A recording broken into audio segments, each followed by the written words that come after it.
Bueno, vamos a pasar al otro tema que lo va a desarrollar Miguel. Y es una temática que no se ha abordado así con la suficiente, ¿qué digo yo? Continuidad. Y que es un tema importante para aquí, para el magisterio, tenerlo muy presente. Y es el plan de estudios del general Santander de 1826. Es un antecedente histórico de la enseñanza en nuestro país, que se considera que fue una propuesta avanzada de política educativa pública, Miguel. Así como hoy decimos, la política pública educativa ya en 1826 tenía un diseño. Bueno, tal como lo planteó, bueno, en primer lugar, nuevamente un saludo a todos y todas, al magisterio, a la comunidad educativa, un abrazo fraternal. Y bueno, ya tal como lo planteó el compañero Miguel Urrego en su intervención ahorita sobre el bicentenario, uno de los retos del General Santander tiene que ver precisamente con impulsar una reforma educativa a comienzos de la República, como parte del proyecto de nación. Y en ese orden de ideas, el General Santander procedió a impulsar un plan de estudios que tuvo ese nombre. En 1826, el 3 de octubre se publicó, y este es el segundo intento que hay de hacer una reforma educativa con el propósito de que el conocimiento y la producción no sigan divorciados, sino que el conocimiento, la apropiación del conocimiento más avanzado y la generación de conocimiento contribuyan al desarrollo nacional.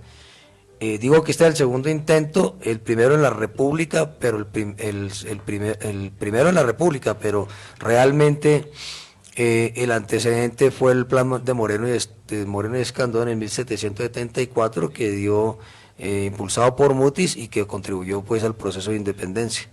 Pero en este proceso, digamos que el general Santander tiene dos grandes adversidades para hacer una reforma educativa. Tiene un propósito, por supuesto, ya lo dije, que con el conocimiento del país pueda desarrollarse. Es un país para hacer absolutamente todo y que va a requerir de todo el conocimiento para que la nación se pueda desarrollar. Tiene dos grandes dificultades. La primera dificultad es de carácter económico. El general Santander asume la dirección del Estado. Colombia, lo que hoy es Colombia, es la primera república liberada, pero tiene que seguir siendo financiada la guerra de liberación. Entonces, mientras estamos tratando de consolidar aquí el Estado Nacional, la nación, hay que financiar y buscar recursos para financiar la liberación el resto de las nuevas repúblicas que finalmente estuvo bajo la dirección del general Bolívar.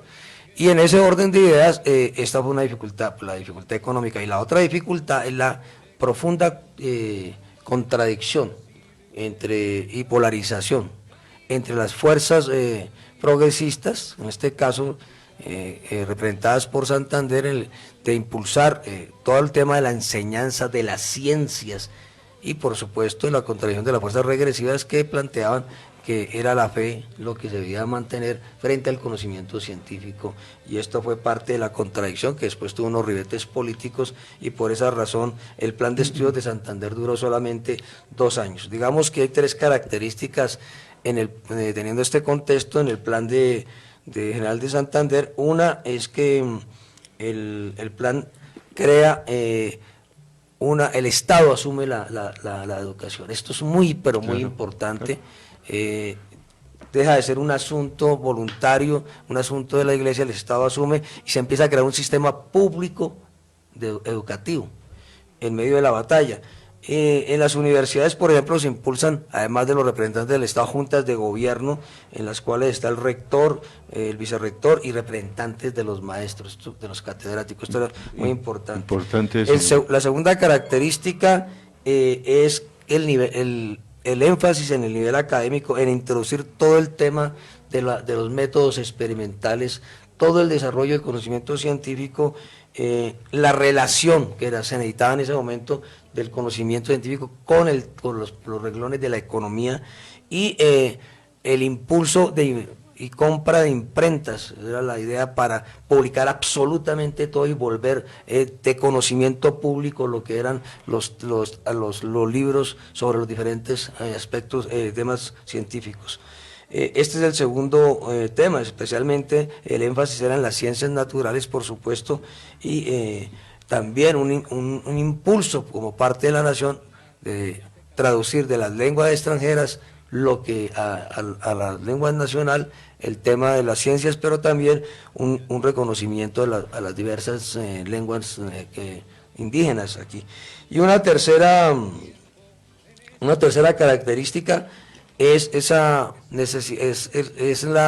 el tema de la libertad de cátedra, pero aquí hay más de unas limitantes porque con la discusión que hay fuertemente con la Iglesia, el Estado entonces toma el control de los contenidos, que normalmente eso no sería lo normal, Andrés, porque nosotros estamos de acuerdo con el tema de la libertad de cátedra y el tema de que los contenidos sean un asunto de la comunidad educativa, pero en este caso era un dique frente a las permanentes saboteos de los sectores más retardatarios que no querían que se enseñara lo más avanzado del conocimiento. Entonces el Estado termina planteando cuáles son los planes de estudio, los currículos, los contenidos. Digamos que es un aspecto importante, y el otro aspecto es cómo hacer sin plata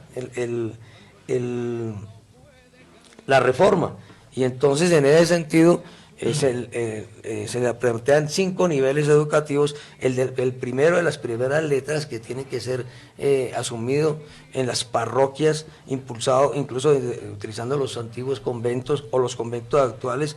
El segundo nivel se trataba de buscar una enseñanza mucho más elemental en las cabeceras municipales, enseñar a los chicos el tema de asuntos más prácticos sobre la agricultura, mecánica, minería, porque ese era el afán de construir el país. Y se recaba. Un tercer nivel, que serían escuelas normales y colegios nacionales, que la idea era que estuvieran en las capitales de provincia, ¿sí? Y hubiera un proceso ya más teórico y práctico de estas enseñanzas. Un cuarto nivel que se planteaba las universidades departamentales en las capitales o en los cantones grandes. Un quinto nivel, ya las universidades de mayor desarrollo, que eran en las 3 capitales grandes, que eran Bogotá, Caracas y Quito. Y un último que planteaba él era una enseñanza especial. ¿Por qué? Porque todavía iba a pasar mucho tiempo para que hubieran las primeras promociones, y se requería inmediatamente conocimientos en economía, en navegación, en defensa, en minería, y por eso se planteaba una enseñanza especial para poder, mientras salían estas nuevas promociones, tener una posibilidad de poder desarrollar el país. Bueno, este plan de estudios cae, eso es muy importante, cae por esa polarización, y la polarización entre los sectores retardatarios y que aprovecharon pues toda esta discusión entre la propuesta de asumir un gobierno dictatorial por parte de Bolívar, y el error pues de los seguidores de Santander de atentar contra el general Bolívar. Esto se trae pues unas consecuencias en el pulso político en la convención de Ocaña, e inmediatamente las fuerzas retardadas aprovechan para derogar el plan de estudios, diciendo que la causa de toda esta situación política era la enseñanza de las ciencias y el conocimiento científico, y echó para atrás. Pero en todo caso hubo avances. Según David Busnel, al corte pues de ese periodo tan convulsionado de 6 años de república, de 7 años de república, hubo 52 escuelas lancasterianas, 434 escuelas de primaria, que tenían unos 20.000 asistentes en una población de 2 o 3 millones de habitantes. Este es un artículo que se llama El Plan de Estudios de Santander, una fuerza productiva, y lo pueden encontrar pues en Google, y está bajo mi autoría. Muy bien, Fue Miguel. publicado en Educación y Cultura hace mucho tiempo, y en los libros los cuadernos azules del doctorado de la UPTC hace también algún tiempo. Pues muy interesante, Miguel, porque planteas el momento político, planteas la necesidad de montar una infraestructura para la enseñanza, planteas el manejo de los currículos y planteas la libertad de cátedra, pero también una parte de democratización de la escuela, ¿no? La participación de los maestros, de la comunidad educativa. y el contenido importante aparejado con el nivel de desarrollo del país, con lo que necesita el país. Muy y bien. ese va a ser el pulso que seguimos. Claro que sí. Una propuesta de reforma pública avanzada y siempre unas reformas retardatarias que no permiten que el conocimiento sea el factor de desarrollo y del bienestar de la población. Muy bien, Miguel.